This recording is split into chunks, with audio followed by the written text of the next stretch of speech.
Hey YouTube, hope everyone's doing good.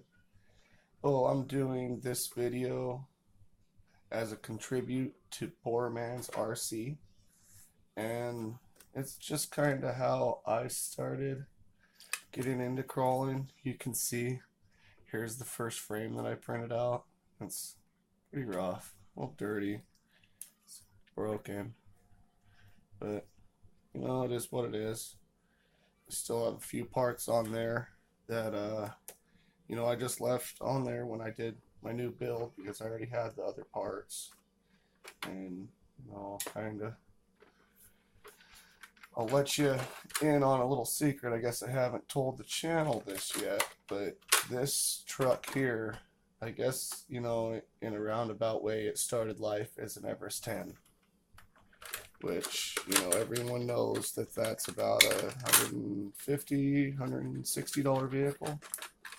And so that's a pretty good poor man's RC, I think. For, $160 you get everything. But see, what I did is, it's still running the Everest 10 transmission, drive lines.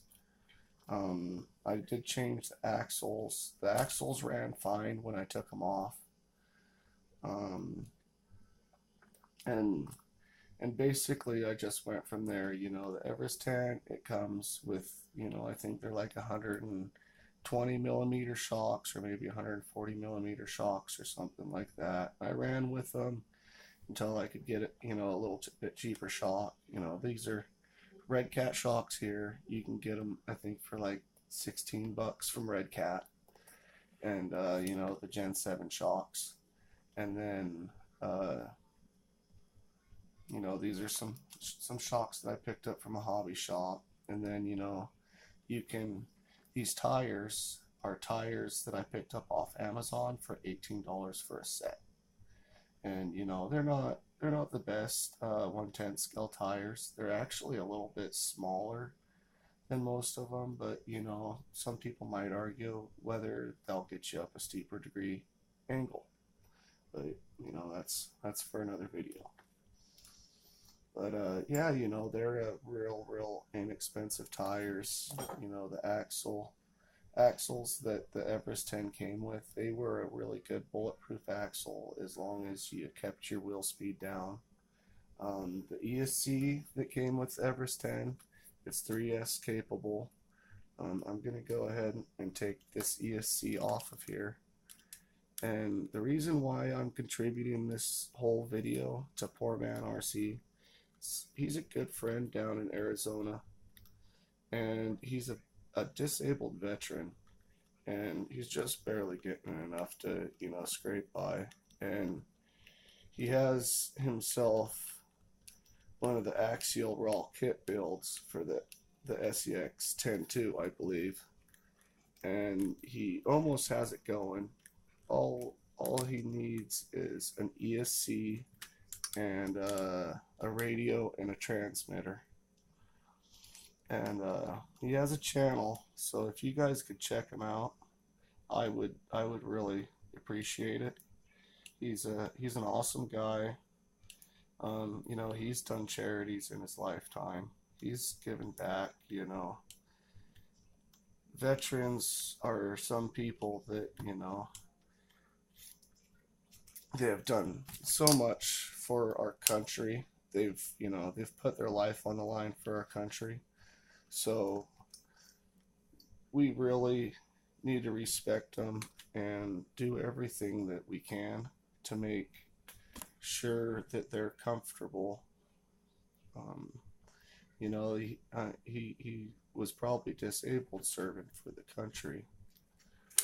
So, it's pretty huge. Myself, I didn't, go to war or anything, and I wouldn't want to. That's a hard deal. I was dyslexic when I was younger, so I've slowly came out of it. But they didn't want me because I was dyslexic. Thank God.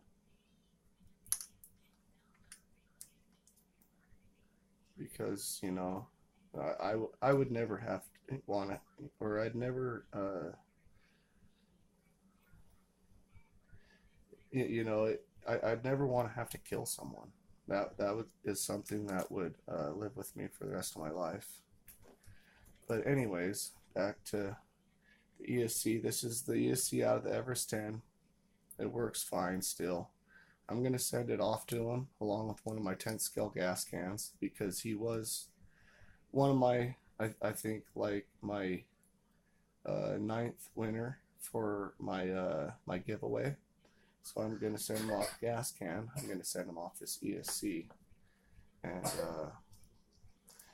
he still doesn't have the best camera. So like I don't know if someone has an old or not an old camera, but a somewhat new phone that they've wiped they can send to him that takes a decent video.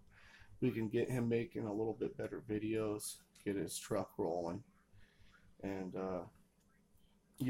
I think that would just be awesome if if the RC community on YouTube could help a veteran out like that. It would just be wonderful.